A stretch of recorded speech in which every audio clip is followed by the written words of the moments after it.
time for the ride home in ENC. Yes! Yes! Yes! This is your 5 o'clock drive with Patrick Johnson. Holy mackerel! More news, more interviews, more ECU stories than you can shake a stick at. Hey, stop shaking that stick. This is the Patrick Johnson Show. Pirates win! Pirates win! On 94.3 The Game.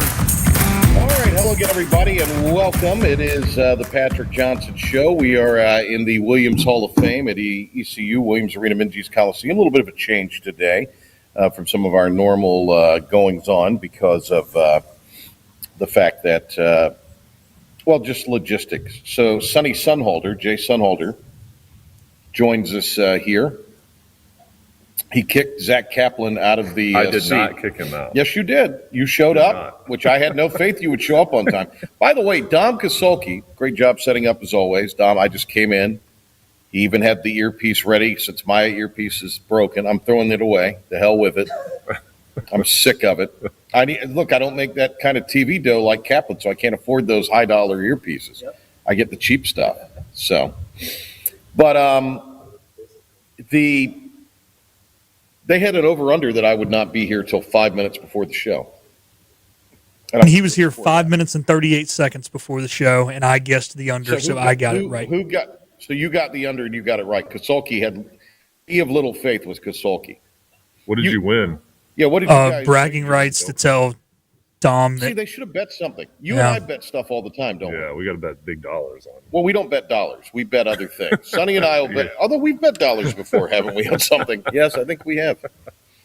That I was right about, and you've never paid me. Actually, you're always right. Yeah. Sonny's always right whenever we make a bet. My thing is, I only make a bet if I know I'm going to win. I don't bet if I'm not going to win. You wouldn't. What was something that there was something in football, or no, it was baseball. You wouldn't bet me in baseball with the Cubs and Padres. Yeah, because I wasn't sure. Sonny is a Padres fan because he grew up in Southern California, and he was talking all this smack about his Padres before the playoff, and he wouldn't.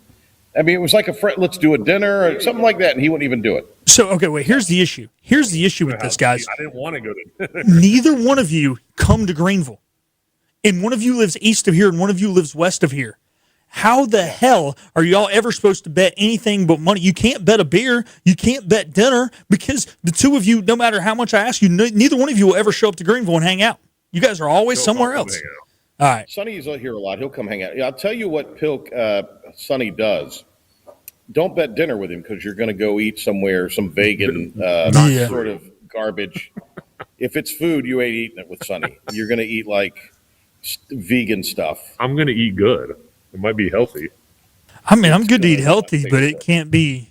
I mean, there's at least got to be some chicken involved or some steak or something. I mean, I go to Taco Bell, I go to Chick-fil-A. It's not like I go eat salad. I don't know about that. All right. So the great Jay Sonnhalter is here, so we can get all of our stuff done. Thank you for coming on with us here. Hey, Eli, how are you? Pirate players walking through. Corey Clocker over there. Looking good, looking bouncy. I like it. He's looking ready to go. It's ECU and Presbyterian. That's why we're here tonight. I want to talk some football with you. Ladies and gentlemen, Jay Sonnhalter, a couple of big announcements. Jay Sonnhalter will be back on, what is it called? Bowl season radio? Bowl season radio. National radio for the bowl games. Which ones? This Friday, the Myrtle Beach Bowl, Kennesaw State and Western Michigan, and then the Military Bowl with our Pirates. So you're back at the Military Bowl again. You called that game last year on national radio. Yeah. Did you cheer when Rajay made the move and said, "Go Rajay"? Did you yell that? I did a fist pump. Did you? He yelled, "Go Rajay! Go Rajay!" I did not yell. Run Rajay! That's what he said on the national radio broadcast, Bill. Let's get footage of that. Yeah, I can believe it. Do a bet on that. I'll find it. He was like, "Go Rajay! Run Rajay! Do it, Rajay!" You sounded like a yokel analyst for high school, where people just yell over you. Everybody that's listening knows that's a lie because they know my voice. No, your voice. No, they don't know. That's your voice when you get excited about something that you want to bet on, not that you will not bet on. So Sonny is also going to be part. He's going to lower himself, Pilkington, and be part of our bowl special show at 5 o'clock on Friday the 26th. He'll be a guest on that. So he's going to lower his standards and come back on this show for the second time in a week and a half on the 26th. Well, it's good to have you here today, and Sonny will be with me on ESPN Plus today. Again, working probably with his, I'm guessing, fifth favorite announcer. That's what I'm thinking. His fifth favorite announcer, Dom. I could name the rest of them, but he gets very mad because he thinks I'm fifth. He's number one. Yeah, I'm his fifth favorite announcer. He's number one. He's got other guys he likes working. One of them was in this building today. He loves working with these guys, but not a fan of working with me necessarily. You look great. Your suit looks great. You're ready to go. I'm ready to go. This came together a little better than I thought it would. The hair's looking all right. Thank you. Let's talk. So you're kind of new school, old school. Yeah. When it comes to, you cover the game, calling games for bowl season radio and ESPN and all of this for football. So you have a pretty good feel of today's modern times. Yet you played in an era where, obviously there was no NIL and you had to sit out if you transferred and that kind of thing. So with what we're looking at and the opt-outs for this game on 27th, the Military Bowl, as an alum, as someone that covers the sport actively, someone who obviously follows the Pirates, what's your reaction to Caden Hauser getting out, tight end getting out, and Yannick Smith also opting out? I think it's ridiculous.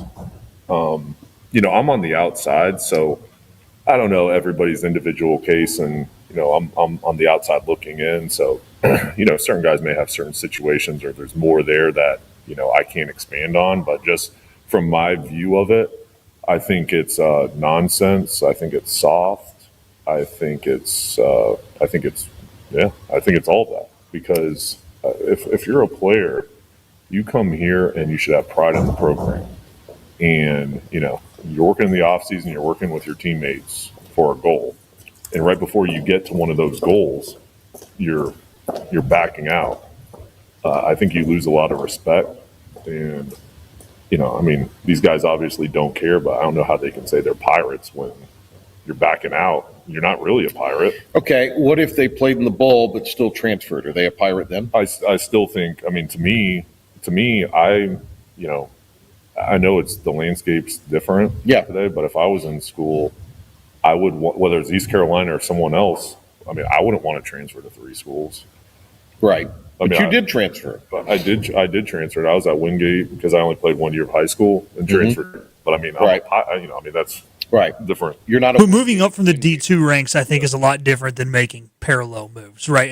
You only played 1 year of high school. You went D2. That's where your offense. I got a buddy that went to. Funny or just Pilk if you're making millions of dollars. I don't think that's a parallel. No, not necessarily, but FBS is FBS, right? I understand. I understand, but I'm trying to.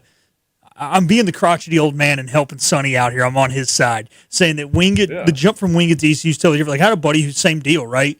Well, he played a little more in high school, but started at Wingate, then went to South Carolina. Totally different playing at South Carolina and Wingate, as opposed to hey, man, I'm going to go hop in the portal and move to another school in the conference. All these big-time guys. Yeah. Well, and I transferred here. I walked on because I only played 1 year of high school football. I had to earn. These guys are transferring for money.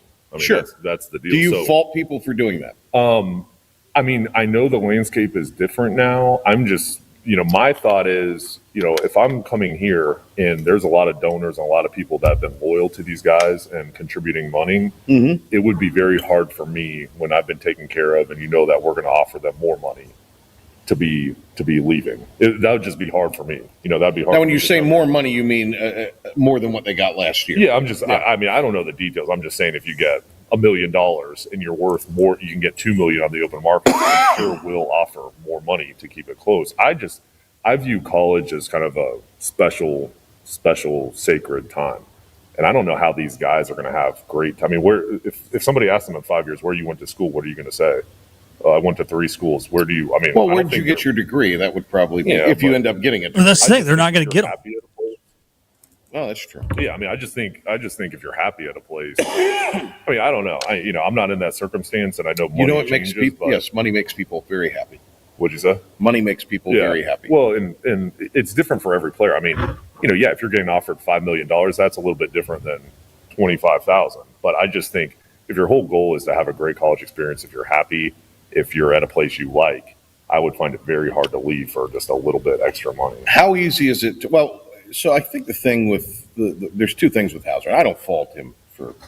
I think the fact that he waited and dragged this out is a little frustrating, and I think a little something that probably should not have happened. number one. Number two, I think then to pin this, letter or whatever, thanking is so disingenuous. For sure.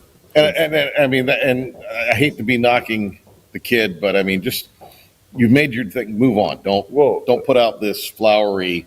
Yeah, and I mean, nonsense. the thing is, they don't want to play in the bowl game because if they get hurt, then they're worried about their next opportunity. Right. But I'm sure there's insurance policies, or at the end of the day, listen, I mean, they have a right to do that, and it's obviously money, but I also have a right to side-eye them and be like, this dude's a fraud. Side-eye them. How about that? Well, I do like that. Yeah. I do have a question for you. Teammate of theirs, how are you What is that, a Pacers jersey? What is that? No, it's an ECU Pirate. I'm going as a fan tonight, so I got my jersey on. East Carolina Pirate basketball jersey. I want one of those. Yeah, it's awesome, man. Did Dink Peters have that jersey? What is I don't know, man. This is from like the 70s or something. I don't know. Patrick's just being critical because he's got a suit on right now. Yeah, that's what it is. He's not as comfortable as we are. Looking down upon us. Excuse me. Oh, yeah, the guy in the suit looking down upon. No, it's just that's a very. I've never seen anything like that before. You're going to see it in full tonight. I'll be sitting across from you. I'm sitting in Hank's seats. I'll wave to you. Okay. So where's the hammer? Why isn't he coming? He's got like a sales deal or something, and he had to go out of town for the day. So. Oh, I see. So is the Big Hen going to be here? I don't know. I haven't actually talked to the Big Hen today, but I do have a question for Sonny. So you're talking about the whole for the 25,000. You're using that as an example. If you were Blake Harrell, do you go to Xavier MacGyver and Tegan Wilk, who left your program, realized the grass wasn't always greener, and came back, and tell them, hey, can you help me out? I know you guys are seniors, know you're out of eligibility. Can you explain to these young players that the grass isn't always greener and what it means to be a Pirate and what it means to be a part of this community really is something special? That doesn't matter. I'm not talking about for Caton. I'm talking about for some guy who's just chasing. What is greener and greater? Well, money. The guys, I'm saying the guys who have already had their agents contact or their agents are doing work saying, I can get you double at school X and what you're going to get at East Carolina. Okay, but I'm talking about the kids who are going to hit the portal for the sake of hitting the portal. That are just, hey, I'm gone. Well, but if they're doing that though, that's generally somebody who's not going to play. I'm asking Sonny the question. Okay. All right. You can have your input next. I think there's a lot of different things. I think you use guys that have been through those experiences. And I think any tool you have that can maybe help with the dialogue, I think you use for sure. And I think too, obviously you can't recruit everybody from this area. You got to get guys from outside this, but I think that's why it's important to also get guys that are from the state, from this region. Because if you have guys from out, California, they're not going to be as much of allegiance to this area. I'll give you an example with me. If I lived in North Carolina and I was at a school in Colorado, if I was at Colorado State and, I had an opportunity to come home or, just to chase more money, you'd be more likely to leave if you're not really from that area. So I think there's a lot of things, and I think some guys are just going to go after money. That's the way it is this day and age. But I just think these guys have a right to do anything, and they're in the shoes and they have this opportunity to do this now and go get the bag. But I just think they're going to miss out on, college experience and being loyal to a place. And it's not like they're not getting paid here. You are doing, as we mentioned, 2 bowl games. Jay Sonnhalter joining us here on the Patrick Johnson Show. You get to do one. It's a couple of mid-majors playing one another. So you kind of get to see, for them, it's a big deal. It's an exciting deal. I don't know how many kids have said they're not going to play or hitting the portal in that situation. You may know better than me. And then, so, is there still kind of a reward to do these bowl? Is it still viewed as that? Or because it would seem like the most important time of the year. Yeah. You've got player movement, even coach movement for playoff teams. There's just something about it that the whole thing's kind of out of whack now. The timing of everything, it's all screwed up. I do think it's a reward because I think, guys have an opportunity to play one more game. You have an opportunity to go on a trip and, it's a reward. And, when you're playing for something, it's, to me, it's like you're playing for a conference championship, you're playing for a bowl game. or a trophy. And if you're not playing for that and it's just the regular season, I just think, yes, there's less significance just because the playoff and then all this moving parts now with the portal and everything. Right, yeah. But I mean, to me, I just picture myself playing like I'd want to play in a bowl game. Like I'd want to go to the Hawaii Bowl. I'd want. The Hawaii Bowl. Who wouldn't want to go? I'd want to go to the Military Bowl. I'd want to do that. I wouldn't want my college career to be over after the regular season. All right, what do you think of the basketball game tonight?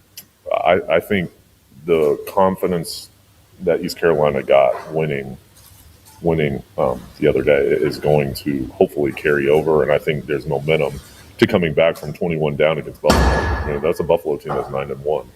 So I think hopefully the Pirates can come in here and get off to a good start. Presbyterian is going to be a challenge. They're in the Big South. They're 6-6. They're not going to roll over, but I think the Pirates should be able to come out here with confidence. Quentin Farrell was here with them a couple years ago. I think this is one of his better teams, at least on paper and what they've done so far with their results. I think they're a better team. So, all right, good to see you. Are you going to change before or are you going to wear? You're just going to throw on a coat and wear the hoodie? Yeah, you could. All right. Hey, it still would not be the least formal thing he's ever worn on TV. I just showed our intern DeMarco the first ever Biff Poggi head coached football game. Oh yeah, in the picture of Sonny on TV with the cutoff tank top, which was awesome. What do you think of Biff Poggi? I ate a cookie during that broadcast. I bet you did. What do you think of Biff Poggi up there at? There's actually national people that say that Michigan should just go ahead and give him the job. Just give him the job for a year. No, just give him the job. No, we'll see. I mean, I've seen that too. It'll be interesting to see because it's a mess. The AD, it's a huge mess. Get fired. They don't have a president right now, so.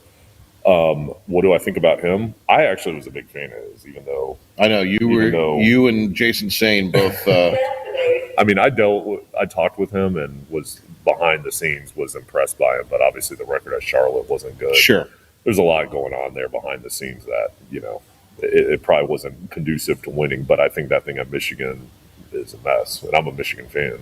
My dad. I know you. So. Yeah, you're a Duck went there. I know. Yeah. The tough thing I think though too, not that Michigan needs help getting fans and seats, but I will say he knows how to do that. I remember when ECU played there in basketball, and Igo and I are sitting on media row, and he is in the middle of the student section leading the chants, and there was a bad call, and he just starts losing his mind. The officials like he's a student. It was awesome. Sleeveless?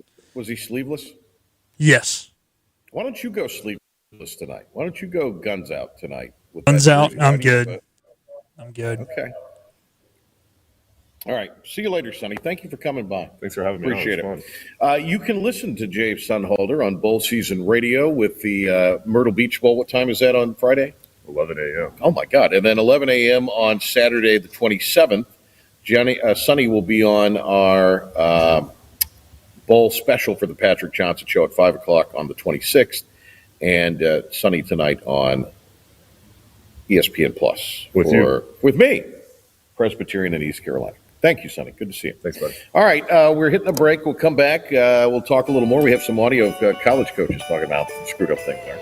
It's ECU and East Carolina, or rather ECU Presbyterian tonight, and that is coming your way at 7 o'clock. We're leading you up to coverage 6:30. Jim Szoke later in the show with Pilk. But when we come back, some audio and some top 5 topics for you on this Wednesday. The team of Flatlands Jessup is working overtime to help ensure that Eastern North Carolinians like you get the health insurance help you need this open enrollment period. New legislation passed meaning more people than ever qualify for affordable coverage. Let us help you today. The best burgers around. Everyone loves a thick, juicy, and fresh burger. Tiebreakers in Greenville, plus the all-new Tiebreakers in Winterville. 2 real burgers, better than anybody. So don't just go to any burger-themed restaurant chain. It's time to break the chain and eat local. Tiebreakers, real burgers at its best. Everybody loves burgers. Big tax credits are back. Get a 30% tax credit, up to $2,000 off your new Mitsubishi electric heat pump install. Let Comfort Master help you take advantage of the tax credits with a qualifying Mitsubishi electric ducted heat pump or non-ducted Mitsubishi electric mini splits. Mitsubishi electric mini splits are ideal for bonus rooms, garages, or sunrooms. If you need a new HVAC unit, call Comfort Master today. Call Comfort Master. Call Comfort Master. You know what the problem is with standard belts? Usually you have to choose between too tight or the opposite, too loose. But with Anson Belt and Buckle, you don't have to choose. We got rid of the holes and instead have a track system designed for micro adjustability. That way you can enjoy a perfect fit every time.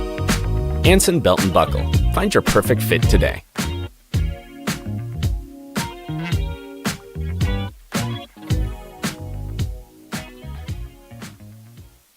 Healthwise Pharmacy rounds the bases with all of your infusion, retail, compounding, and medical equipment needs. Locally owned and operated by pharmacist Marcy Parker, Healthwise has grown to be your most trusted provider for infusion services. Currently providing in-home or on-site infusions in North Carolina, South Carolina, and Virginia.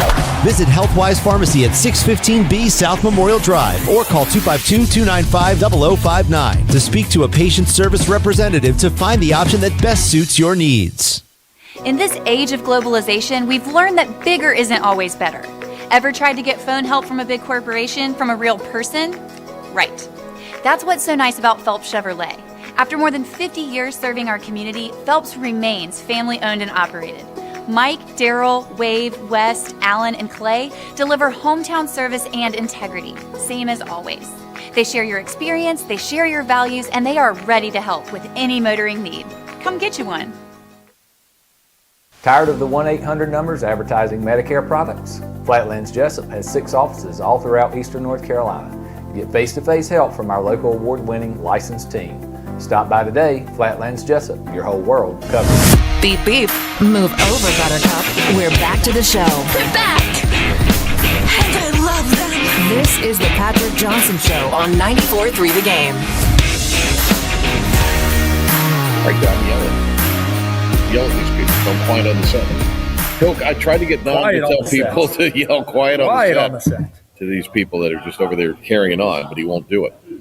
You know, Dom is not the crotchety old man that you, Sonny, and I are. You know, like we'll tell somebody to get off our lawn and be kind of a jerk. Dom was raised, I guess, with, I don't know, like I thought my parents did a good job. I just rebelled. Maybe Dom actually took his parents' manners, which you think he would know how to yell quiet on set. I mean, hell, both his parents are in movies. You know, they're in the movie side of things. No, but I mean, I know how to do it. It's just, do I need to? I feel like we're doing just fine. No, Dom, we're not. Over here. Just yell at these guys. That should have been what the bet is. That Dom had to yell whatever I told he had to yell, "Shut the hell up" to somebody is what I want to hear him yell. Just to some random people. Bet the under. The under's got to be like minus 500 on that. I'm not saying that. No, he's saying on the over under from our early bet. That's what it should have been. Is what he's saying that you lost. Like what I had to do. Yeah. Where the only thing I won was bragging rights. The odds next time. All right. Well, you guys need to actually wager for something. Okay, we'll do it next time I'm here for a basketball game. It won't be for weeks. I know it won't. Weeks. And I'll be gone for a good amount of it. Where are you going to be? I'm going to Washington State to see some grandparents, or my grandparents. No, this will be weeks after. I mean, school will be back in, is what I'm saying. Oh, It'll be weeks. Yeah. So is that where you're going for the holidays? Yeah, for the holidays. Washington State. That'll be fun.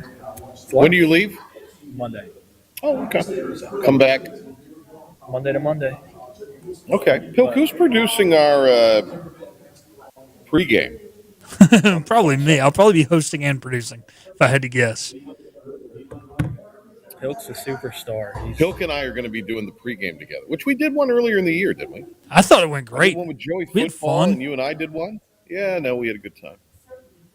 You're gonna have to carry. See, Patrick. Normally, I don't mind us going 50-50 on these, but you know, you're used to being on at 8 a.m. That's a little in Pilk still. I'm usually asleep time, so you're gonna have to bring the energy. I might need to find some caffeine pills or shots of espresso. Right. I had a What friend we did last year, and I think we should do it this year, and it was good juju, and I think we ought to do it again because it was good juju. We we should stream the pregame on Facebook like we do the show and all of our other shows.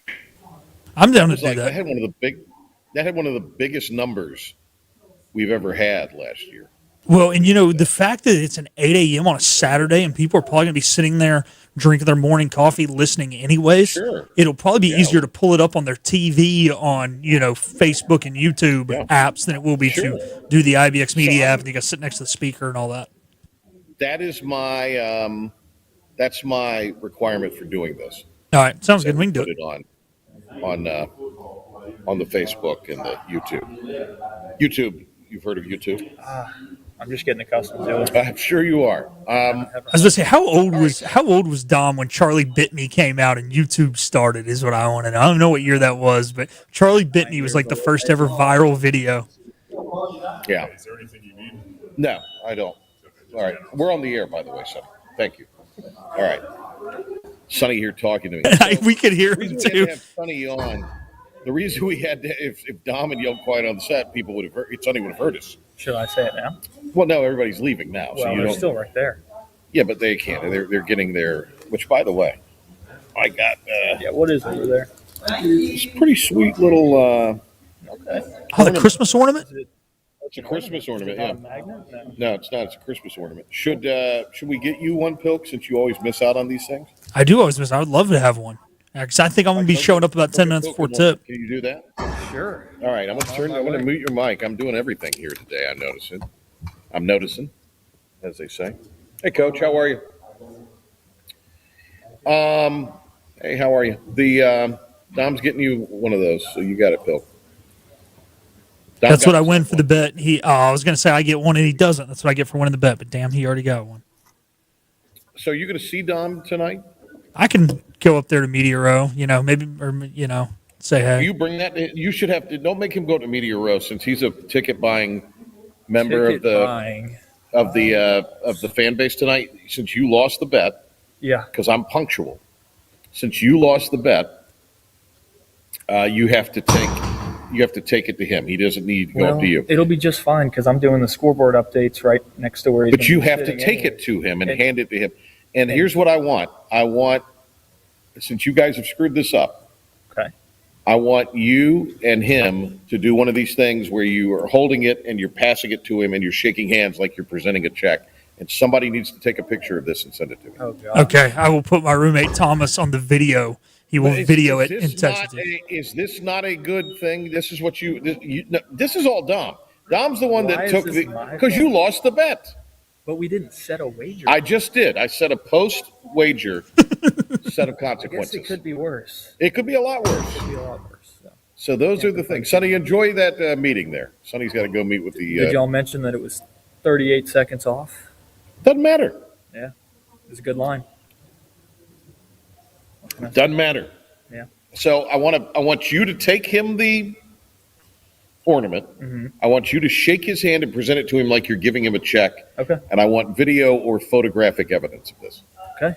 Thomas will get on it. And I want big smiles, like Pilkey's giving you a gold bar, and that you're happy to be giving Pilk a gold bar. You can pretend that you're Willy Wonka and you're just I don't even have to open the chocolate bar to get the golden ticket. You're just awarding me the golden ticket, and you're happy that little Philip is going to come and meet the Oompa Loompas and sing songs. Where did you get this jersey, by the way? I'm very intrigued by this. That's cool.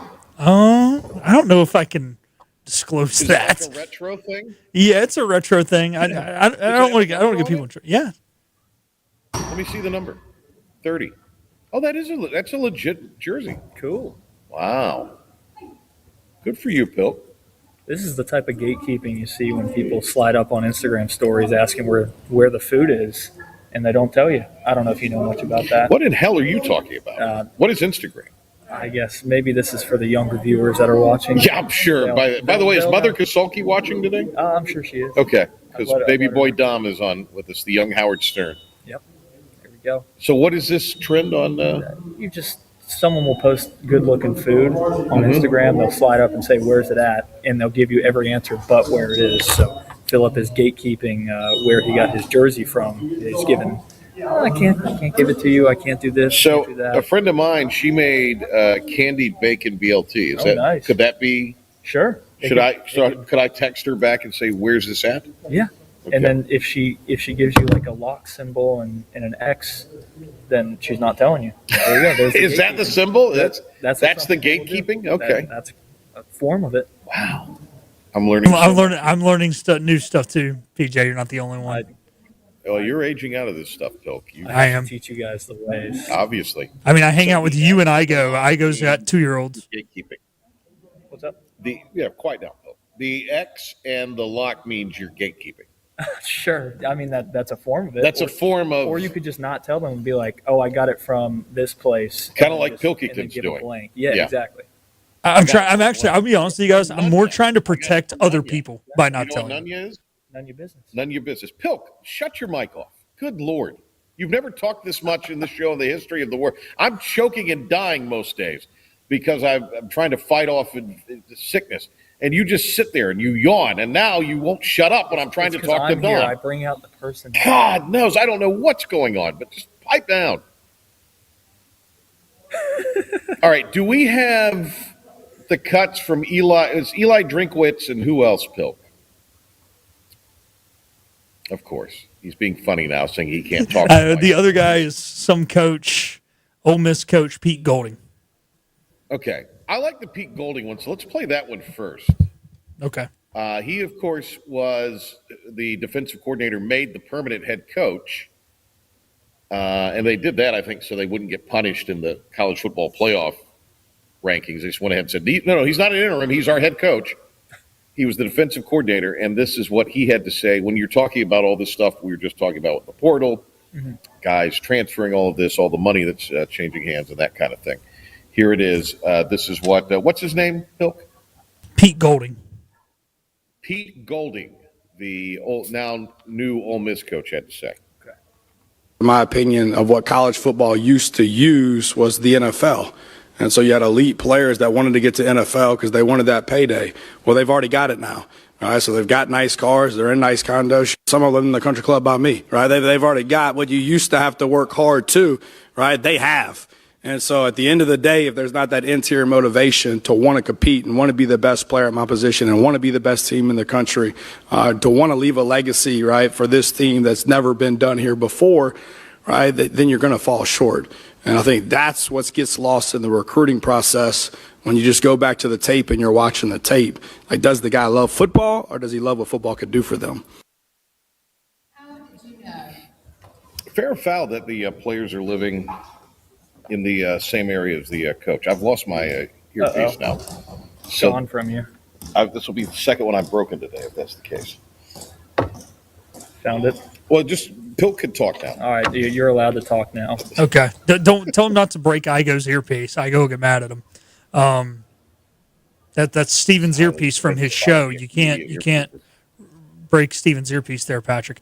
I mean, sure, I understand what he's coming for. I mean, yeah, you work hard in high school to get to the collegiate level, but there's got to be some more incentive in collegiate to get to the NFL, and it seems like there's really not. Because, like you said, when you're living on the country club, when you live on the the 16th fairway, I guess you've already made it, right?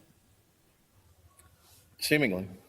I feel like players need to, if you're really, like you said, if you love football, you got to be playing for the next level, because that money at that age, I don't think that many players are going to be super smart with that type of money at that young age. So it's going to go by fast, and life will hit you fast if you're playing to only play for money in college football and not for your future.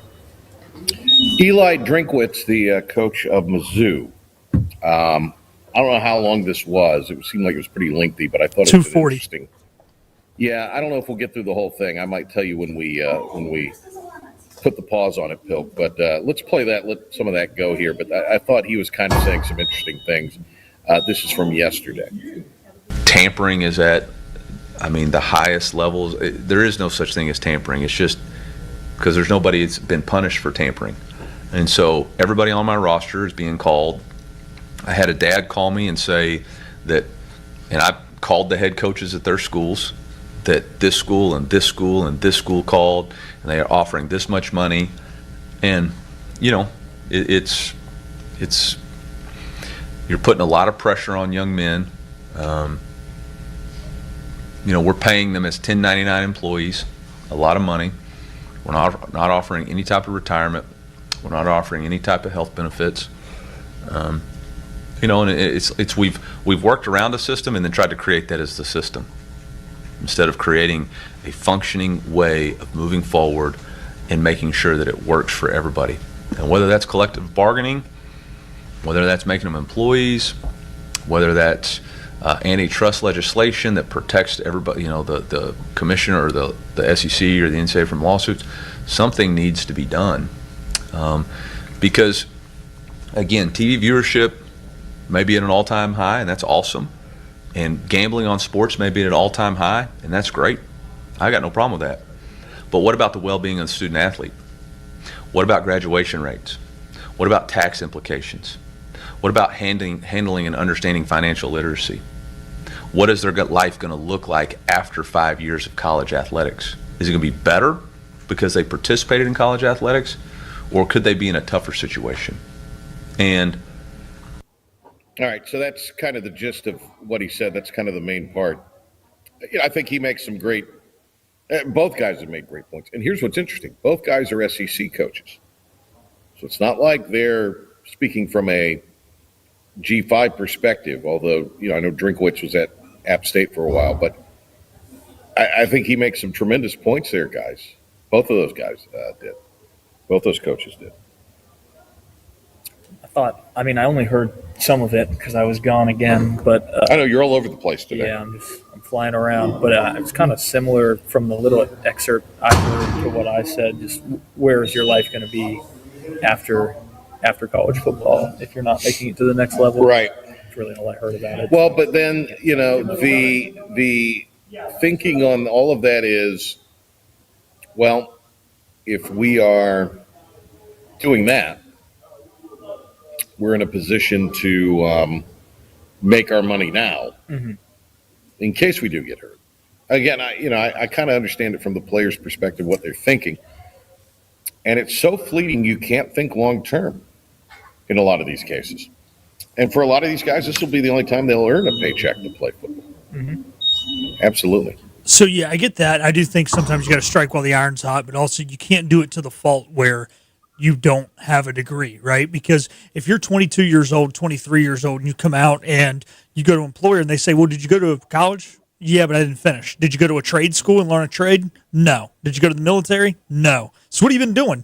Well, I went to 5 different colleges in 5 different years. An employer is going to be like, well, doesn't sound like you have a lot of commitment. But you're going to lead Pilk with, I played college football. I mean, come on.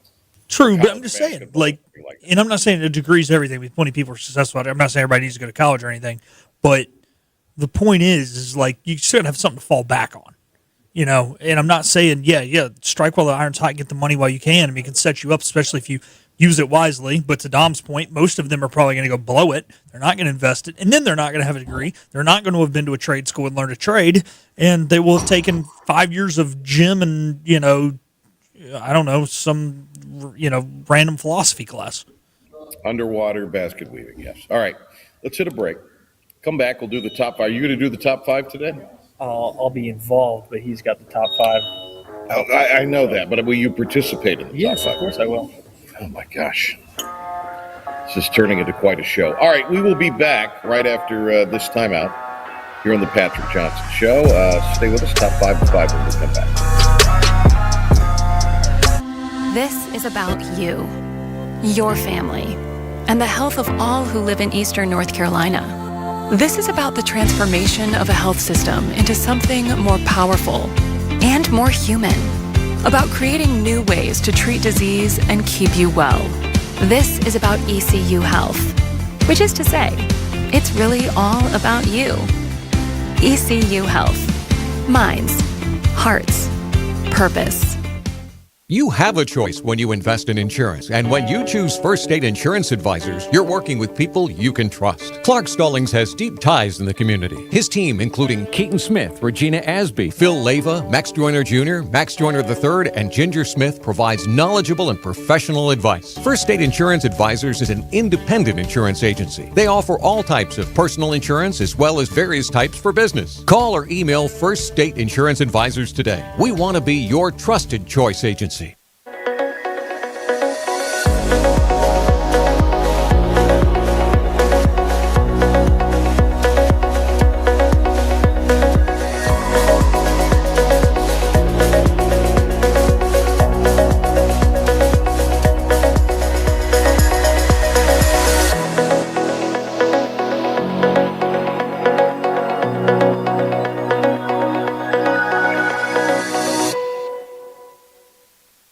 At Parker's Barbecue, our family has been serving your family for 3 generations. For that, we say thank you.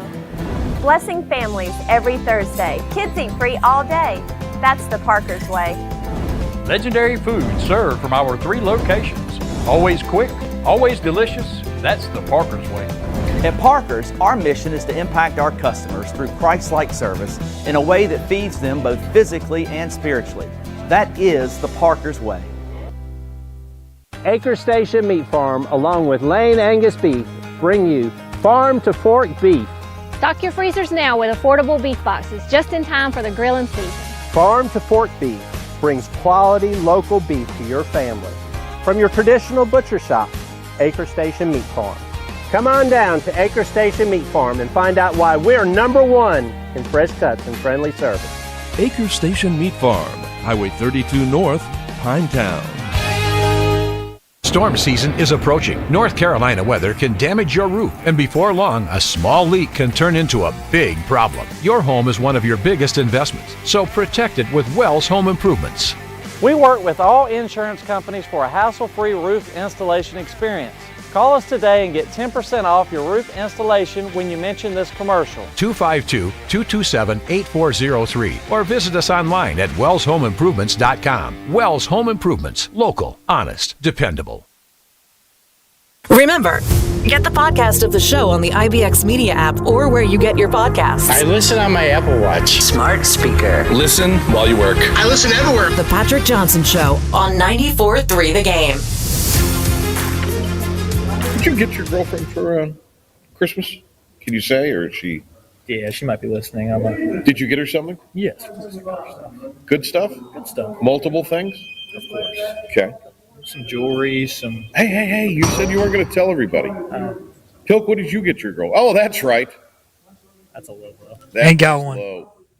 That was low. You're smart, Pilk. Save that money. Hey, me, you, and Sonny are all in the same boat. At least we're in it together. Sonny needs to find him a good lady. Hey there, how are you? Who's that with us in the studio today, Pilk? DeMarco. DeMarco. Does DeMarco have a special someone in his life? I'm gatekeeping that information. I love it. DeMarco with the great line. All right, let's do the top 5, and I want DeMarco to read one of the numbers. This may very well be our last mission. Let's make it count. This is the Patrick Johnson Show on 94.3 The Game. It's impossible. Now some stories you may have heard or catch it for the first time. This is your 5 at 5 with the P-Man.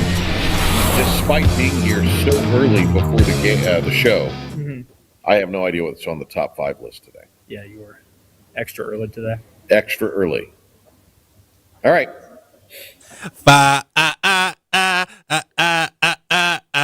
Number 1. That sounded just like the thing that you have on there, Patrick. He did good. If you don't record that and cut that, send it to me, and we use that from now on, I don't know what's going to happen. Let's go. All right. DeMarco's fun on air. He also told us he wants to be part of our Festivus show. Great. You know what? I had somebody today. In fact, I'm glad you brought that up. Email philip@ibxmedia.com. I've had a listener that wants to know about the Festivus show. And so if you'll record your grievance, either video or audio, and send it to Philip on email, we will air some of them during the show. All right, there we go. Remember, Which will FCC be on the regulations. 23rd.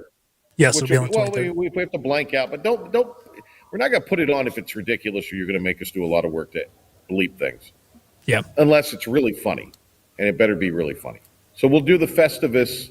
Send your name. Email Philip at ibxmedia.com.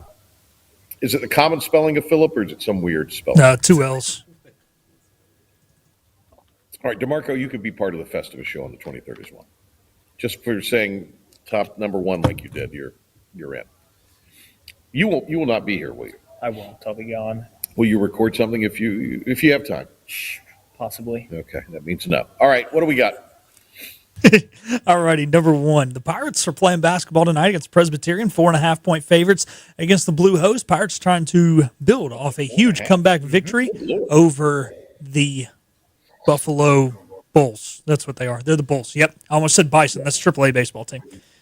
You know, it was interesting. The Bulls blew a 21-point lead. The Bills came back from a 21-point lead on Sunday. Hey, man. Who said that it was a bad day in Buffalo? It was halfway. I'd rather have the Bills win. Sure. I'm sure they would too. What were you saying, Phil? No, I was just saying, hey, it was half bad, half good. You know, that's how days in sports are. There it is. Not every day's a holiday for sure. Keep an eye out tonight for the duo of Jonah Pierce, who is a possible double-double at 6'10". Will actually be a pretty good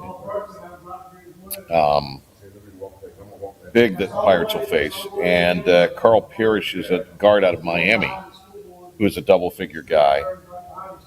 Look, if their guards are making shots, it could be a trouble day for the Pirates, just because there was a comeback win. It'll be interesting to see how ECU will come out. They've started very, very slowly the last 2 games.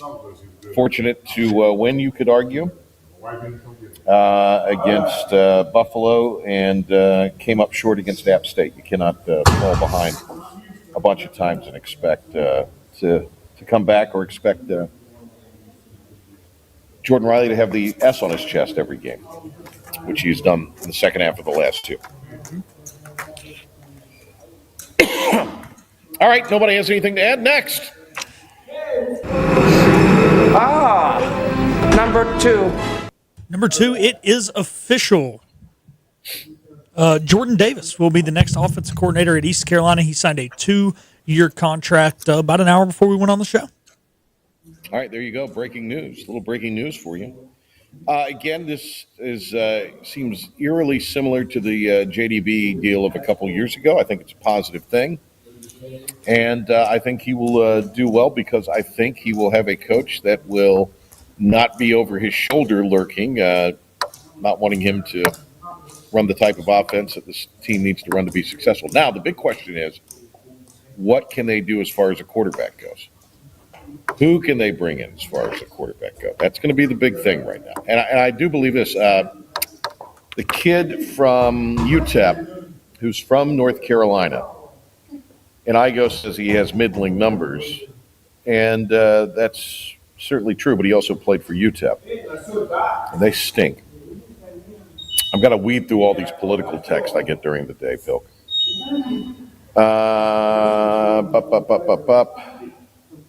I can't find his name. Skyler is his first name. Who's the kid that played at Skyler that played at Cleveland, Sonny? Skyler for who? The quarterback. Skyler that played at Cleveland, that went to UTEP, entered the portal. Skyler Locklear. Skyler Locklear, yeah. I would say get a Skyler Locklear, because even if he's not your starter, you got to have multiple running backs, and you've got to have the Atkinson kid from Rolesville, yeah. He was awesome. I know you're on the air. You've got to have yes, I am on the air. You've got to have at least 2 competent, talented quarterbacks. And I don't think you go wrong if you bring a kid like Locklear back to North Carolina, even if he's not your starter, because he's going to take some snaps for you during the course of the year. Plus, you got to have that competence. So I mean, you got to kind of be willing to pay a couple quarterbacks, in my estimation. And you want to bring in, I feel like, a quarterback that, like, are we going to run that same style of offense? Like, with this new offensive coordinator, he didn't he didn't call plays at Correct. Texas. Right. So it's kind of, like you said, the same as JDB coming in. He didn't call plays, so he's going to implement his own offense. So we got to go find a guy that they feel like can run his style. But we have no idea really what his style is going to be. So I have no idea what to look for exactly. Yep. Is there any chance? I know it's unlikely that the North Texas quarterback follows him.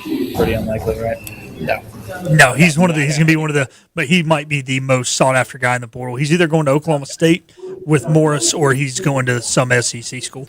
I was going to say he will be. Yes, Pilk's right. He'll be in the SEC or the Big 12. All right, next. Number three. Number three. We were talking about it yesterday that the Dolphins had left it open as to who was going to play quarterback for them. They have announced earlier today Quinn Ewers has been announced as the new starter. Zach Wilson will be the backup, and Tua has been demoted to emergency third-string quarterback. Don't blame him. Got to see what you got.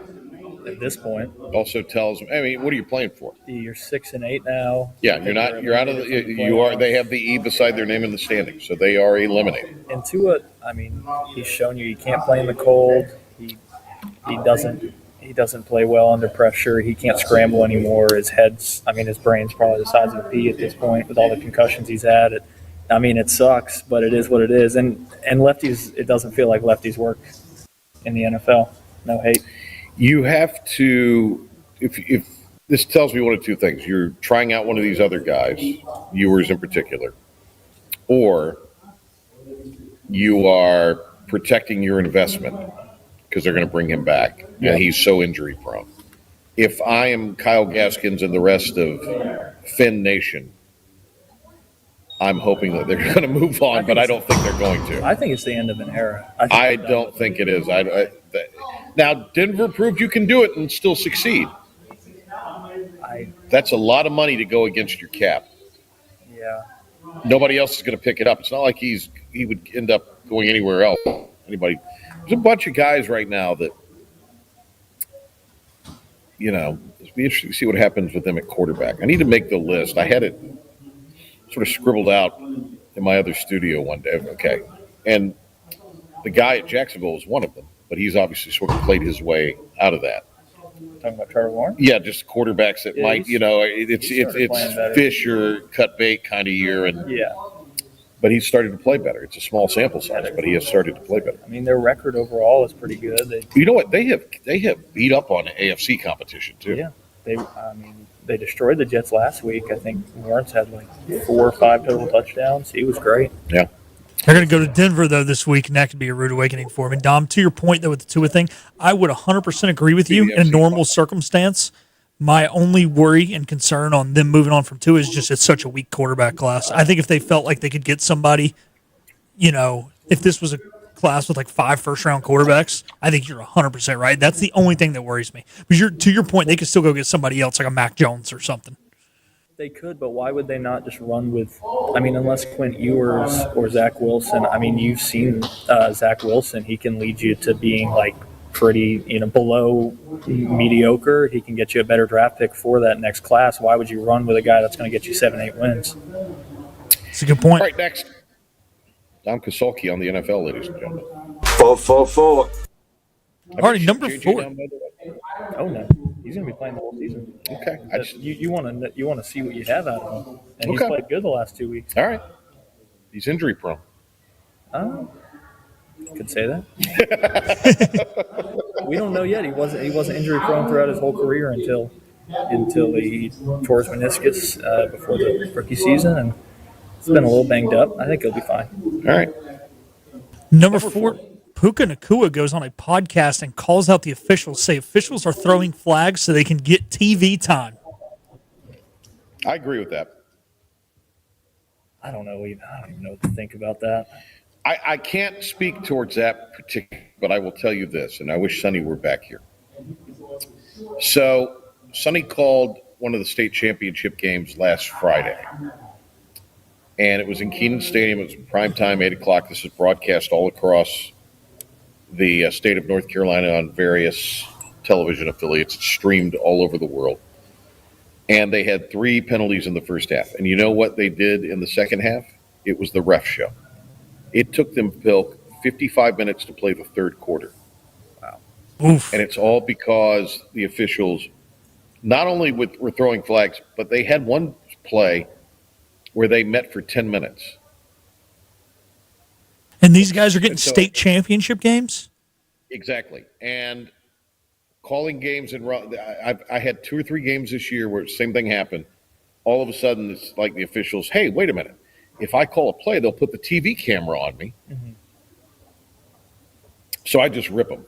I start ripping into the officials for calling everything at that point. I'm with you. And I've done it. Nobody's paying to see you. Like, not done that, but I've been an official. Who said this again? Kukanakua. Fair or foul? Is that a legit? I mean, I think it's fair. Okay. I feel like nobody really likes the refs, but I think their job's pretty hard. I mean, like, no hate on Pilk. Well, Pilk's no longer a ref. We just call him the ref because he once upon a time was. All right. Yeah. Pilk, great take, Tom. Thank you. I know. All right, Pilk. 5. No, I was good. Well, Pilk, you wouldn't shut your I was mouth going to 10 talk. minutes ago. DeMarco jumped the gun. That was DeMarco. I'm throwing him under the bus. He said he thought you were ready. No, look, I'm with you. Yeah, no, I think sometimes it's just, hey, we haven't called enough penalties. You know, it's one thing in basketball if the game's getting out of control, right? And you think a fight's about to break out because you're allowing a lot of context. Okay, let's call some ticky-tack stuff. They'll also But football, call fouls to even up the fouls, too. Yeah, which is stupid. A million basketball games where that happens, yeah. Yeah, but, you know, something's got to change the NFL. And the other thing, too, and I think especially in the American Conference, like I'm not saying officials just need to be fired left and right for bad calls, but like if there's young officials coming up that are better, they need to replace guys. Like they won't pretty much officials retire. Like they don't get fired. Like NFL players all the time have 4 and 5 year careers and just it doesn't pan out. Like I think that needs to have more officiating. The NFL needs to take guys and make them like sort of the head coach or whatever over crews. I don't know how they would divide it up, but like into pods, and you're over the X amount of crews, mm-hmm. and then there's some transparency, and like the head coaches have to answer questions each week. That coach of the official group should answer questions about calls I in a agree press with that. conference setting. Do a presser with them. So there's transparency, and that. If there's an abundance of missed calls and guys are penalized or you rotate guys off or that kind of thing, and if there is a poor performing set of groups, the officiating coach should be fired, like a coach ggets fired. I agree. They've started doing that where they put out what calls they've missed in the NBA, and I feel like they've started doing that in the That's the NFL NBA. as well. I know. I feel like they even said there was a bad call in the Panthers game where Tet did catch that ball. The problem is it was where you mess up a review. That's what ticks me off. Like it's one thing to miss a call in the heat of the moment. You screwed up a review. That's what doesn't make sense. That's the point of. But what is the penalty for those guys? Do we even know? There's nothing. Right. So there needs to be some accountability, and that's one way to look. They got so much money. You can afford to hire these coaches that come out and would speak on behalf of the crews that they have assigned for whatever games. And a little bit off topic, but the pass interference. Those that have to call those pass interferences. I mean, those are 50-yard plays, sometimes chunk plays that change games. So I understand they need to be held accountable. And guys are going, guys are going to miss call. That's going to happen. But there needs to be more assurances in place that the call is not missed. I agree. Or that the result is not botched. All right, now DeMarco, hit number 5. 5. Number 5, I'll be honest with you, I thought our last segment was going to be on the 5 at 5, so I don't have anything. So I'm going to go. Currently, the Cure Bowl is being played. Old Dominion up 7-3 on South Florida. So not a good start to the bowl season for the American. Both quarterbacks did opt out of this game. And the Monarchs, both quarterbacks opt. You know who's calling that game for national radio, for ESPN radio? The way you asked, I'm going to go Rini. Yeah. Yes, friend of the show, Rini Angolia on the Cure Bowl call. It's a home game for him, right there in his backyard of Orlando. So I don't really have much to say on that. Me either. No, I mean, hey, I guess it looks good for the conference if they win. So I guess pulling for the Bulls. I don't know. It was initially that was a game that looked like ECU might would be in line for early in the bowl process. All right, a break. We will come back. Pilk, you and Dom and everybody will kind of take over the situation here. Yeah, just be Pilk. Yeah, we got the interview with Szoke, so yeah, just me and Szoke now, and then we'll wrap it up. All right, you and Jim Szoke on the other side. We'll be back on Friday with Brian Mull and a couple of other great guests. See you on ESPN Plus at the top of next hour, 7 o'clock tonight. Thanks to Dom Kasulki, thanks to Sonny, thanks to DeMarco, thanks to Bill, and stay tuned. Philip will have more leading you to ECU Sports Network coverage at 6:30 here on 94.3 The Game. The season of giving is here at Greenville Toyota. Unwrap a new Corolla, $159 a month, $159 a month. Or new Tacoma, $219 a month, $219 a month. Don't miss the season of giving with year-end deals at Greenville Toyota.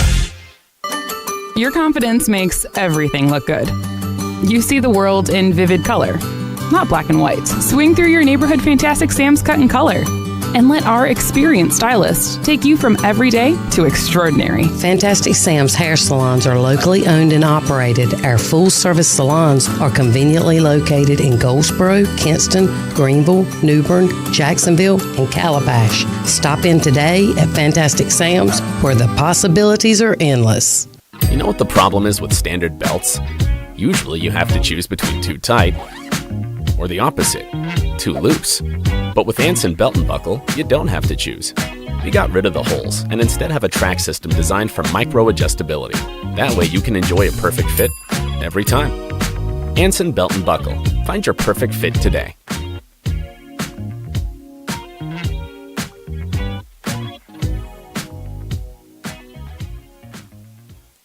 Daughtridge Gas and Oil has been your dependable propane supplier for 95 years. Their trained technicians can service and properly install all your propane and natural gas appliances. Plus, Daughtridge Gas and Oil is your backyard expert with fire pits, grills, smokers, and more, including quality outdoor furniture at their Greenville Patio and Hearth Shop at 1901 Charles Boulevard. Go by and see the knowledgeable staff at Daughtridge Gas and Oil for propane delivery or call 756-1345.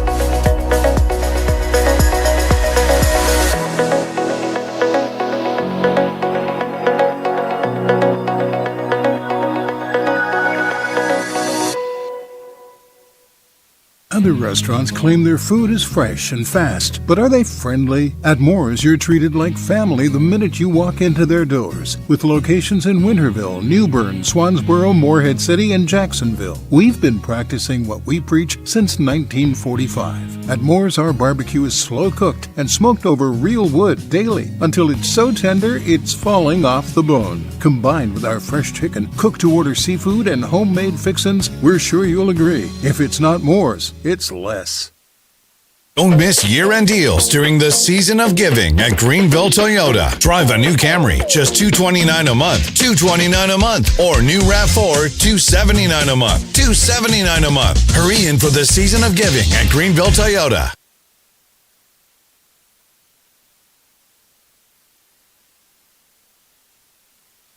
We're back to the show. I missed you.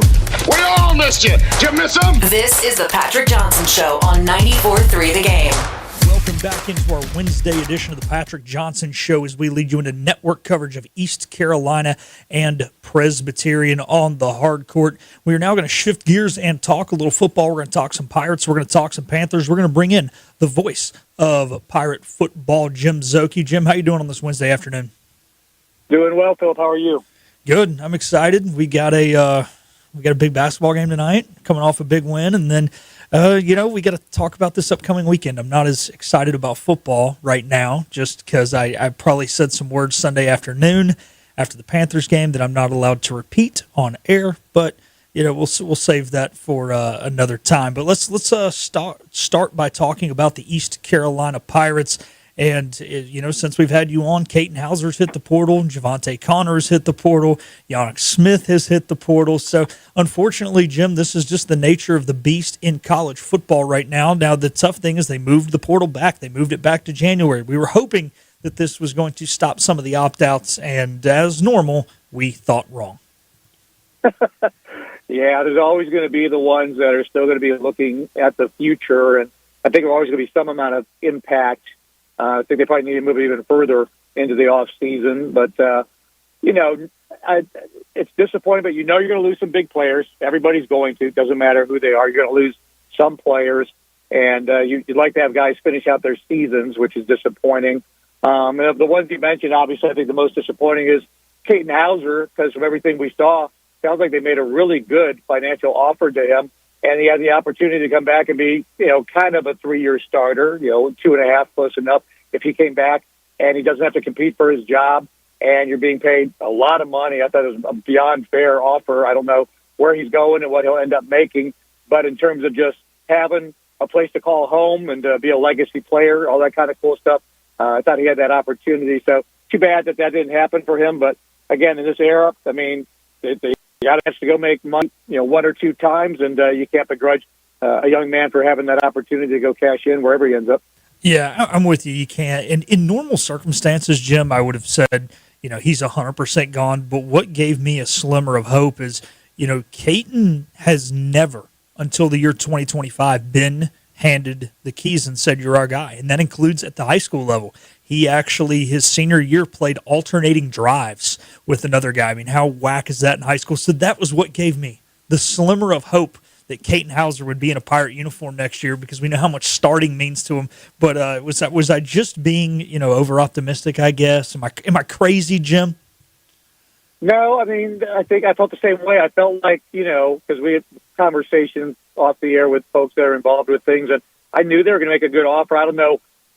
The report I saw was 1.4. I know it was at least 1.2, but let's say it's 1.2 to 1.4. That's a really good offer. And I think, to your point, I don't know where he's going to end up, so we don't know what's been maybe promised to him. You don't have to compete for your job.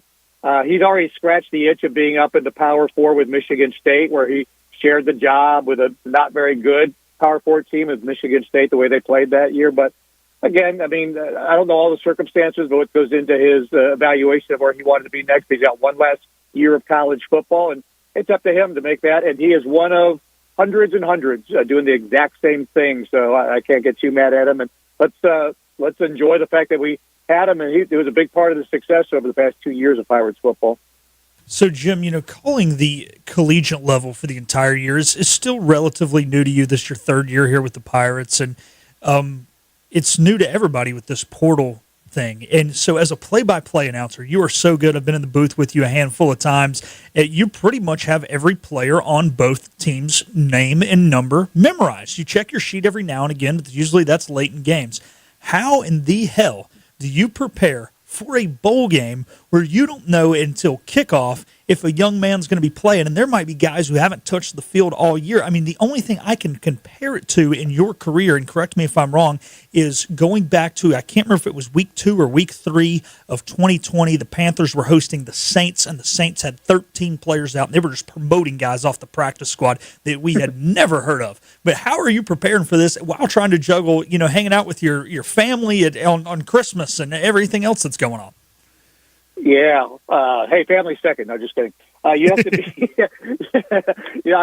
There's certain things that help prepare you for what you're talking about. A couple things are, like last year I also did the Duke's Mail Bowl game, which was, again, a big opt-out game for both Minnesota and Virginia Tech. At least with ECU, you've got familiarity all through the depth chart. So it's always, in your mind, easier to call a game where you've got a good working knowledge of one of the two teams. Like I could walk up and call an East Carolina spring game or a Panthers scrimmage, because you just know the guys. You kind of have them just without even thinking in your head to some degree. And then your notes, you said that you look out for additional information. But as far as knowing who they are by looking at them, doing two teams like Minnesota, Virginia Tech with their backup players is different. And the other thing I did 5 of these back in the day. You've probably heard of the Shrine Bowl, the North Carolina, South Carolina high school all-star game. And not only is it high school kids, they change numbers maybe before the game, maybe like you don't even have the right numbers for them, and you have to kind of figure it out on the fly. So I did 5 of those, and that is just coming in cold without seeing anything except rosters, calling a game. And really, I'd say I've done a number of high school games through the years. A lot of them have been that way. Having done high school stuff, you have very limited information, and you got one shot at it. Like there's no TV monitor or anything like that. So you got one chance to call it with two different teams. So you just have to kind of, I do things with my depth chart. I do by position. I also take the numerical roster, and I'll slash through every 10 numbers, 10, 20, 30. And that way, if I have to look quick, I at least know where on the page to take my eyes. If I quickly have to figure out who 47 is, things like that. Well, you guys heard it here first. Jim Szoke is the only man in the Pirate Nation hoping that Pitt does not have a lot of opt-outs. The rest of us are praying for it. You know, Jimmy needs his job to be easier, so he's hoping that the Panthers show up with their full 85-man roster. Just putting words in a different direction. Yeah, he took it a different direction there. I would love if all their linebackers actually took the game off. They got a good set of linebackers. I'm afraid they're going to play most of their guys because they have a freshman quarterback and a freshman running back, and they're not going anywhere. So I have a feeling they're going to have their usual starters in a number of positions like that. Yeah, I think they will. And, the interesting thing is a lot can still happen between now and 10 days from now. But I would guess, Jim, you have done a handful of these, like you mentioned, the Mayo Bowl. I guess once the teams get to the venue, which they travel 3 to 4 days before, like, fingers crossed, we're good. You never know. Somebody might get in their ear, but I'm hoping whoever travels with East Carolina on Sunday or Monday or whenever it is they're traveling, I'm guessing we're good then, right? Yeah, there were guys, like taking that Duke's Mayo Bowl game, you have to leave them on your charts as far as doing what we do. But I was literally told before kickoff, scratch this one off, scratch that one off, almost like an injury that you weren't sure about. And, the running back, he's not playing. And you kind of would, have to read as many articles as you could to get a sense of who might be those guys.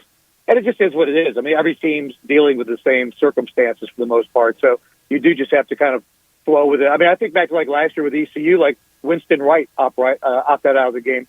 And he was not even a draft pick, and no one considered him to be a draft pick. They just wanted to get ready for being an NFL rookie free agent and working on his off-season stuff and not getting hurt, things like that. So it's just not even – back in the day, I remember, it feels like a million years ago, people got mad that Christian McCaffrey didn't play in Stanford's bowl game. And that was kind of the first big-name guy that kind of opted doing that. And now you'd be shocked if anybody like that would ever play in a bowl game moving forward.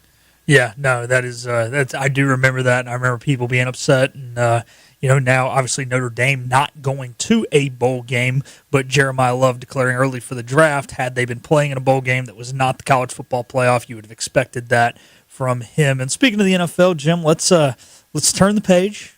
I hope that you had less colorful language Sunday than I did. It's one thing if we don't make the playoffs. It's one thing if Tampa, who I do think is a better 53-man roster than Carolina, hands it to us twice in the next 3 weeks. But to go in there against New Orleans, a team who's already beat you, a team who's got a quarterback with 9 career starts, and just, I thought Bryce played well. I know the numbers aren't there, but heck, I felt like we never had the ball. The stupid penalty on Aquanu that killed the second drive, the lackluster defense. I mean, it was just a pile-on, and I'm not going to lie. Finally, when that call happened at the end of the game and I knew they were going to win it, I just couldn't hold it in anymore. And by the way, Charlie Smith would have made that kick from 62 yards. He can make 70 yards, especially in that dome. So I don't know that it changed the outcome, but you sure gave him a heck of a lot of an advantage going from 62 to 47. And, players can always say what they want. And we had a couple of those. Derek Brown had one, and the one you're talking about with Lathan Ransom. You know the rules. So it's like when the guy begins to slide, even if it's a late slide, you just got to at least show effort to not continue to go with your shoulder in and lay your body on and all that kind of stuff. It is, no doubt. It's difficult, easier said than done, but it's not a new rule. It's been around for a while, and I hope at some point they change it because I do think it's not even that healthy of a rule. You got guys like Bryce still can't slide. There are guys that can't slide if I get hurt trying to slide, and then you go low, and the guy doesn't go as low as you do, and you get hit in the head because he's trying to go above you so that he's not hitting you. So I think the sliding thing, maybe they need to come up with another way of, saying this play's over, pull, wave a white flag, do something. I just don't know that it's the safest way of going about the whole quarterback out of the pocket running thing to begin with anyway. But beyond all those mistakes of the 11 penalties, to your point about the zone defense and the Saints go tempo offense and the Panthers corner saying we were stuck, and that's why Olave kept catching pass after pass for over 10 yards because they couldn't get out of the defense. We'll call a timeout. I mean, if you're stuck in a zone, you've got to make some kind of strategic change. Go ahead and burn a timeout. The Saints ended up with no timeouts and still won the game. So I think that was important enough to not just stay with that same base defense as what it was and not come out of that, because that was so easy pickings. And Tyler Shuck's a pretty good player. They're 3-3 with him. You can't look at their overall record and say that's a 4-10 team, because 3-3 with Shuck. He's not the greatest, but he's been a serviceable player, better than what they had in that position, and that makes them a competitive team. Yeah, I mean, Jimmy's not a superstar, at least not yet, but when you give him stuff, he's a high IQ guy. He's going to take it. And I think we kept giving him the same throw and the same look in that soft cover 3, time in and time out. But, Jim, I am going to take the blame for Bryce Young not being able to slide. There's something about quarterbacks that play for teams I like. Going to call out a personal friend, Holton Ailish, could not slide despite playing baseball his whole career. He claims it's because he only hit dingers, so he didn't have to slide. I was giving him crap one time after a softball game in which he hit 2 doubles. I said, Holton, I thought you only hit dingers. He's like, shut up, Pilk. Cam, despite growing up in Georgia, where I thought every kid from Georgia played baseball. We all know Cam looked like, I don't know what, a giraffe when he tried to slide. He was athletic as could be, and then he tried to slide, and he couldn't. And now Bryce can't slide. So Philip Pilkington is to blame for Bryce's inability to slide. Any team I like, QBs can't slide. I'm glad we connected all those finally. Now we have the answer to the question. But I get the big guys like Holton and Cam, even though Cam's very athletic. But Bryce is low to the ground. I mean, it doesn't make any sense that he's a very agile guy, and he's low to the ground. It's just interesting to me, baseball or not, that he wouldn't have that in his arsenal now, third year in the NFL. He just has to kind of slow down and throw himself down to the ground. Is kind of like, you're a pro football athlete. You feel like you should. I get maybe like in college you didn't have to do that, but by your third year in the NFL, I would think you would have that taken care of. But it's not the biggest issue. I still think with camp, teams are, look at the numbers. They're taking away your biggest weapons. They're loaded up against the run still. If you look at Rico Dowdle, the last 5 weeks, he's had no more than 58 yards in any game. And in the last 3 games, T-Mac, Tedderell McMillan's had a total of 5 catches for just over 100 yards, 103. And so teams are doing what you expect. They're game planning against your best weapons and taking them away, basically saying, all right, Bryce, beat us with something else. We're going to make you throw to another receiver. We're going to make you throw more than you're going to be able to run the ball. And I think it's kept the scores, for the most part, low, and where the struggles have come when we lose are because of the adjustments that we're just not coming through. I'm hoping Jalen Coker will be kind of a secret weapon with some of that. He's kind of emerged the last couple of weeks. And a healthy Chuba Hubbard to help with Rico Dowdle to at least wear other teams down. You got 2 backs that can give you everything on every run to maybe help, have fresh legs in the fourth quarter and wear on a defense. And a lot of the great teams do have running backs or, two-headed monsters at the tailback position, and arguably the best Panthers offense that we've ever had, that 08 offense. Obviously had 2 1,000-yard rushers in J. Stu and D'Angelo. So, Jim, you brought up a name there that was actually going to lead me into my next questions, who I was going to bring up. At this point, maybe it was a little early in the season last year, you and I had a debate as to whether or not Jalen Coker could be a true number 3 receiver in this league. I think we both came to the conclusion of maybe if he hits his ceiling, but we didn't see it quite yet. Maybe he was best being a number 4 guy. Are you starting to lean? Because I'm going to say I am starting to lean to maybe he can be a starting receiver in this league and be a number 3 for the foreseeable future, and not just in this league, but for the Carolina Panthers. Oh no, I'm way past that. I think he is the number 2 right now. He's better than Xavier Legette. He's a number 2, and I think is he the best number 2 receiver? Is he the T. Higgins to Jamar Chase or whatever with the Bengals? No, but I think he is a very good receiver that will only get better. I mean, you look at if you didn't know better, and somebody told you he was a second-round pick or something like that, you would believe that instead of an undrafted guy out of Holy Cross. I mean, he is just very smooth route runner. If you notice, things like the toe tap on the sideline pattern, running to, fighting a defender for a 50-50 ball, things like that, runs smooth, accurate routes. Is he perfect? No, but for the amount of time he's gotten to play with the injury this year, so basically a year and a half of football, I think he could be, a guy that could be a real find as a number 2 receiver. So to me, he's ahead of Legette. I think if he hadn't gotten hurt earlier this year, that would have been well established by now. Oh yeah, I agree with you. He's our number 2 right now. And heck, like I said, maybe he can be a true number 2. That would be wonderful. But I think in a perfect world, a guy that good, you do have in a perfect world, you are the Cincinnati Bengals receiving core where he would be in number 3. But heck, maybe he and Tet, we can look back in 10 years and they can be one hell of a 1-2 punch. So we'll see what happens. Well, Jim, we thank you for your time on this Wednesday. We appreciate your flexibility as we've changed it up on you. We've moved you from 5:30 on a Monday to 6 o'clock here on a Wednesday. And as always, you're so flexible with us, so we appreciate that. And guess we'll talk to you tomorrow on the Logan Zone. Sounds good. Yeah, I'll be up ready for Steve again, as always, on Thursday, so look forward to it. All righty. Thanks, Jim. That was great. And you can obviously catch Jim Szoke tomorrow on the Logan Zone, as well as one final time in the 2025 football season on the broadcast for the bowl game. We did confirm with Kevin Monroe earlier today that he will not be doing the bowl game, so it's going to be Jim and Andrew, by the way. Kevin's got some family things that were previously planned. He was hoping the bowl game was going to fall at a different time, had it been like today in the Cure Bowl or maybe even the Gasparilla Bowl, something like that, or something a little later like the one in Charlotte he was possibly going to be in. So unfortunately, Kevin Monroe has officially retired from the ECU Sports Network, but hey, no better opportunity for a guy retiring than to be doing it because his son is going to play college football and he gets to go watch his son lace him up every Saturday afternoon, unless Stanford gets a similar schedule to East Carolina's and they're playing on Thursdays. But hey, luckily for them, the ACC doesn't have a TV contract for Thursdays. That will do it for our segment here. We're going to take our final time out. We'll be back to wrap it up on the Patrick Johnson Show right after this. The team of Flatlands Jessup is working overtime to help ensure that Eastern North Carolinians like you get the health insurance help you need this open enrollment period. New legislation passed, meaning more people than ever qualify for affordable coverage. Let us help you today. The best burgers around. Everyone loves a thick, juicy, and fresh burger. Tiebreakers in Greenville, plus the all-new Tiebreakers in Winterville. Do real burgers better than anybody. So don't just go to any burger-themed restaurant chain. It's time to break the chain and eat local. Tiebreakers, real burgers at its best. Everybody loves burgers.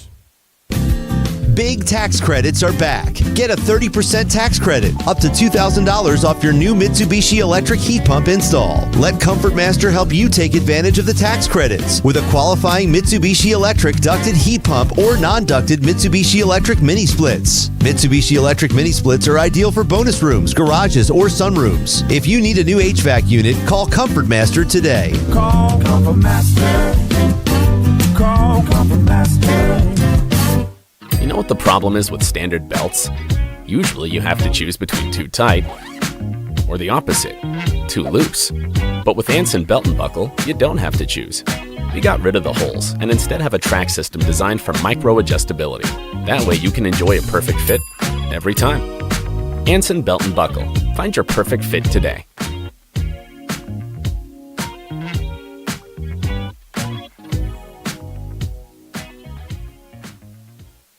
Healthwise Pharmacy rounds the bases with all of your infusion, retail, compounding, and medical equipment needs. Locally owned and operated by pharmacist Marcy Parker, Healthwise has grown to be your most trusted provider for infusion services. Currently providing in-home or on-site infusions in North Carolina, South Carolina, and Virginia. Visit Healthwise Pharmacy at 615B South Memorial Drive or call 252-295-0059 to speak to a patient service representative to find the option that best suits your needs. In this age of globalization, we've learned that bigger isn't always better. Ever tried to get phone help from a big corporation from a real person? Right. That's what's so nice about Phelps Chevrolet. After more than 50 years serving our community, Phelps remains family-owned and operated. Mike, Daryl, Wave, West, Alan, and Clay deliver hometown service and integrity, same as always. They share your experience, they share your values, and they are ready to help with any motoring need. Come get you one. Tired of the 1-800 numbers advertising Medicare products? Flatlands Jessup has 6 offices all throughout Eastern North Carolina. Get face-to-face help from our local award-winning licensed team. Stop by today. Flatlands Jessup, your whole world covered. And now, the stunning conclusion. Why is everyone screaming? 94.3 The Game. Alrighty, about 3 minutes left here in the Patrick Johnson Show before we toss it. Network coverage of East Carolina and Presbyterian with Darren Vaught and Dom Szoke doing scores. Real quick, just kind of something that Dom, Patrick, and I hit on earlier in the show was the whole, like, the officials thing. We're talking about Puka complaining. Like, so if those of you don't know, with the Panthers, what happened was there was a play where Tech caught the ball with two hands. He immediately goes to the ground, and his bottom hand just completely comes off the ball. So the ball is touching the ground, but as it happens, his left hand, which was the top hand, immediately picks the ball up. It never moves within it. Like, it clearly just turned a two-handed catch on one. He had control with that top hand. And they called it a catch on the field. They reviewed it. They said, no, it was incomplete. The moron that they have come on there and, just always agree with the replay review because, those guys can't think for themselves or ever criticize officials, goes on and goes, oh, yeah, they got it right. And I'm sitting there, me and my dad are like, no, like, he has control. Like, we know we're biased because we're Panthers fans, but if you have control, the ground can't help you gain control. But if you have control and the ball just touches the ground, it doesn't matter. And sure enough, the league has come out and apologized to Carolina saying they screwed it up. Now, the good thing is the Panthers ended up getting a first down on the next play. It probably didn't really have an impact on the game. And when you play that weak crap defense they were playing, it doesn't matter. You don't deserve to win. But the point is, it's like, how do they continuously mess up reviews? Like, I understand, like, I've officiated heat of the moment. It's tough. Those things happen 100 miles an hour. But, like, I've never understood, we watch in slow motion from 14 different angles. We have the call right, and then we get it wrong. It happened when you're during a divisional round playoff game between Indianapolis and Denver. I can't remember who was returning the punt. I want to say it was T.Y. Hilton. He catches the punt, gets absolutely leveled. Didn't call fair catch. His backside hits the ground, the ball comes out.